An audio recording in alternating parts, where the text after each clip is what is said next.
جب تمہیں اللہ تعالیٰ کا ذکر سننا اچھا لگے تو جان لو کہ تم کو اللہ سے اور اللہ تعالیٰ کو تم سے محبت ہو گئی ہے۔ اللہ تعالیٰ سے دعا مانگو تو دعا کی قبولیت پر یقین رکھو، کیونکہ اللہ تعالیٰ غافل، لاپرواہ اور مایوس کی دعا قبول نہیں کرتا۔ اللہ تعالیٰ جب مدد کرنے پر آ جائے تو لامعلوم سے ایسے سبب بنا دیتا ہے کہ نہ ہونا بھی ہونا ہو جاتا ہے۔ کیسے ممکن ہے کہ وہ نہ ملے جو تہجد میں مانگا گیا ہو؟ بندے کی محبت سے اللہ کی محبت بہتر ہے، کیونکہ یہ ہمیں کبھی رسوا نہیں کرتی۔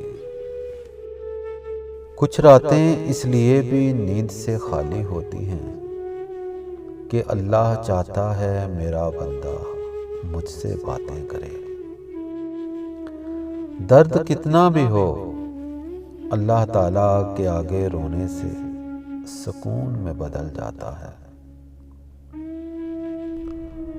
یہ مت سوچیں کہ اللہ تعالیٰ تمہاری دعا فوراً قبول کیوں نہیں کرتا، بلکہ یہ اللہ تعالیٰ کا شکر ادا کریں کہ وہ تمہارے گناہوں کی سزا فوراً نہیں دیتا۔ ہم اللہ تعالیٰ سے اس وقت رجوع کرتے ہیں جب دنیا ہمیں رد کر چکی ہوتی ہے۔ کچھ تکلیفیں ایسی بھی ہوتی ہیں جن میں آنکھیں نہیں دل رو پڑتے ہیں۔ کچھ دروازے اللہ تعالیٰ ہماری حفاظت کے لیے بند کرتا ہے، کیونکہ وہ راستے ہمارے لیے بہتر نہیں ہوتے۔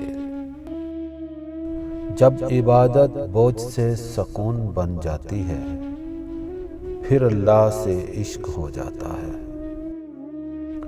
اللہ تعالیٰ انسان سے فرماتا ہے، میرا ہو کر تو دیکھ، پھر ہر کسی کو تیرا نہ بنا دوں تو کہنا۔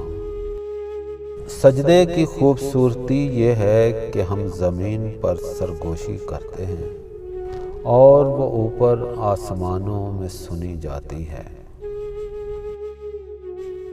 اے ہمارے پیارے اللہ، اے دلوں کو جوڑنے والے اللہ، ہمارے ویران دلوں میں اپنا نور پیدا کر دے۔ آمین۔